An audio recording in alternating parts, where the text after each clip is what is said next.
Welcome to Vavili vlogs. ఈరోజు మనం ఇక్కడ స్నో డీటెయిల్స్ గురించి చూద్దాం. ఈరోజు ఇక్కడ స్నో స్టామ్ ప్రిడిక్షన్ వచ్చి 7 to 12 సెంటీమీటర్స్ అండి. అంటే 2 to 4 ఇంచెస్ పడే ఛాన్సెస్ ఉన్నాయి అని ప్రిడిక్ట్ చేశారు. ఇప్పుడు ఇక్కడ టెంపరేచర్ వచ్చి -1 ఉందండి. ఫీల్స్ లైక్ ఏమో -9. ఈ స్నోకి చెట్లు చూడండి, ఆకులు ఏమి లేవు ప్రస్తుతానికి. వింటర్ సీజన్ కదా, అందువల్ల ఆకులు ఏమి లేవు. కానీ ఈ స్నో పడడం వల్ల చెట్లంతా చూసేదానికి చాలా బాగున్నాయి.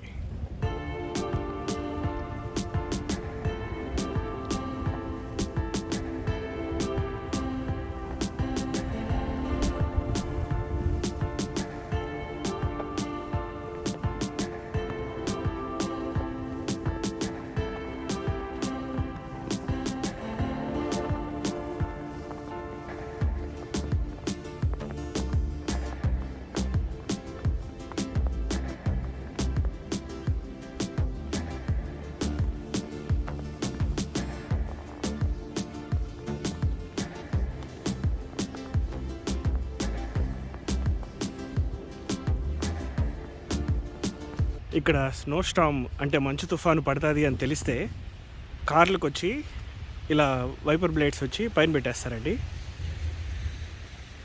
ఎందుకంటే మంచు కొంచెం గట్టిగా అయితే ఈ వైపర్ బ్లేడ్స్ అంత ఈజీగా రావన్నమాట. క్లీనింగ్ కొంచెం కష్టం అవుతుంది అని చెప్పి ఇట్లా చేస్తారు. ఇప్పుడు చూడండి, మనం ఉంటున్న అపార్ట్మెంట్లో స్నో ప్లోవర్ తోటి సైడ్ వాక్స్ క్లీన్ చేస్తున్నారు. చూడండి, ఇది స్నో ప్లోవర్ మెషిన్.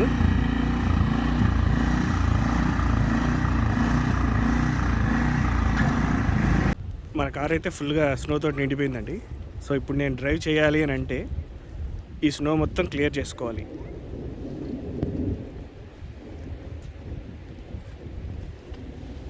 ముందున్న స్నో, రూఫ్ టాప్ అంటే టాప్ రూఫ్ పైన ఉన్న స్నో మొత్తం క్లియర్ చేసేస్తే నేను డ్రైవ్ చేయాలి. మనం ఉంటున్న స్టేట్ వర్జీనియాలో రూఫ్ క్లియర్ చేయాలి అనే మ్యాండేటరీ లేదు. కొన్ని స్టేట్స్లో అయితే మ్యాండేటరీ ఉంది. కానీ ఎప్పుడు సేఫ్ వచ్చి రూఫ్ను కూడా క్లియర్ చేయడం.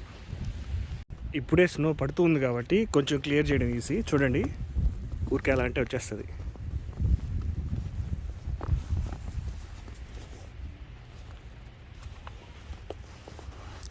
అదే కొంచెం ఎక్కువ టైం పట్టింది అనుకోండి, ఇదంతా కొంచెం గడ్డగట్టిపోతుంది. అప్పుడు కష్టం అవుతుంది తీయడం. ఇప్పుడు చూసారా, ఊరికే అలా అంటేనే వచ్చేస్తుంది.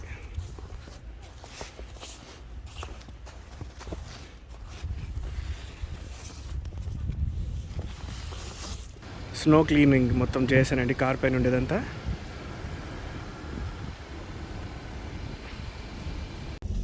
స్నోలో డ్రైవ్ చేసేటప్పుడు కొంచెం కేర్ఫుల్గా డ్రైవ్ చేయాలండి.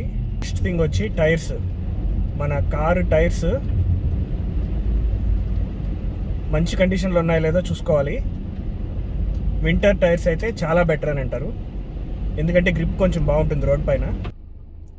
ముందున్న కార్కి మన కార్కి సేఫ్ డిస్టెన్స్ మెయింటైన్ చేయడం చాలా మంచిది. ఎందుకంటే బ్రేక్ అంత ఎఫెక్టివ్గా పడకపోవచ్చు స్నో పడుతున్న టైంలో.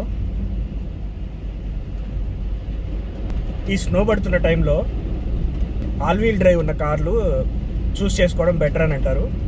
ఎందుకంటే ఆల్ వీల్ డ్రైవ్ అంటే 4 వీల్స్ రొటేట్ అవుతాయి, రోడ్డు పైన గ్రిప్ కూడా కొంచెం బెటర్గా ఉంటుందని. ఈ స్నో పడుతున్న టైంలో మనం చూస్ చేసుకునే రౌట్స్ కూడా కొంచెం మేజర్ హైవేస్ కానీ లేదా ఎక్కువ హెవీ ట్రాఫిక్ ఉన్న రౌట్స్ చూస్ చేసుకోవడం బెటర్ అండి.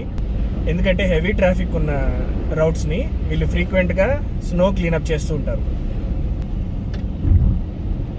ఇప్పుడు మీరు గమనించారా, స్నో క్లీనింగ్ వెహికల్ అది వస్తున్నది. టర్నింగ్స్ దగ్గర లేదా ఏదైనా బ్రేక్ వేయాల్సి వచ్చినప్పుడు కొంచెం స్మూత్గా డ్రైవ్ చేయాల్సి వస్తుందండి. అంటే స్టీరింగ్ ఫాస్ట్గా తిప్పినా లేదా బ్రేక్స్ కొంచెం ఫాస్ట్గా అప్లై చేసినా స్కిడ్ అయ్యే ఛాన్సెస్ ఎక్కువ ఉంటాయి. కింద రోడ్డు మీద ట్రాక్షన్ తక్కువ ఉంటుంది కాబట్టి. సో కొంచెం కేర్ఫుల్గా డ్రైవ్ చేయాల్సి ఉంటుంది. మనకు ముందు 2 స్నో క్లియర్ చేసే వెహికల్స్ వెళ్తున్నాయండి. చూడండి, ఇవి రోడ్డు మీద ఉన్న స్నో మొత్తం తీసేస్తాయి, చూస్తున్నారు కదా. అలా తీసేయడంతో పాటు సాల్ట్ ఒకటి వేస్తుందండి. దానిపైన ఉంది కదా, వెహికల్ పైన కనిపించేదే సాల్ట్. ఆ సాల్ట్ వచ్చి స్నోని కరిగేలాగా చేస్తుంది. ఇక్కడ స్నో పడుతుంది అని తెలిసినప్పుడు కౌంటీ వాళ్ళు వచ్చి, అంటే గవర్నమెంట్ వాళ్ళు వచ్చి రోడ్డుని ట్రీట్ చేస్తారండి. ట్రీట్ చేసేది వచ్చి సొల్యూషన్, కెమికల్ సొల్యూషన్ ఉంటుంది ప్లస్ సాల్ట్.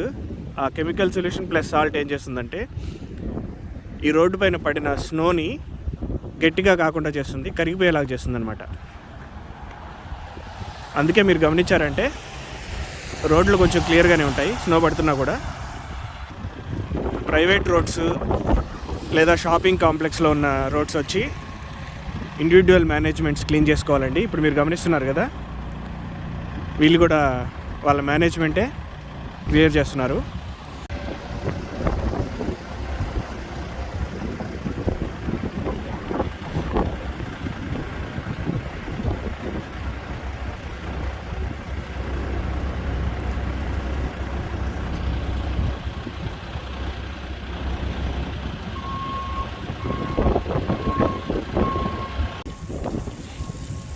సైడ్ వాక్స్ అంతా సాల్ట్ వేస్తున్నారండి, మీరు చూడొచ్చు. ముందు ఇక్కడ ఉన్న స్నో అంతా క్లియర్ చేసేసి ఈ సాల్ట్ వేస్తున్నారు.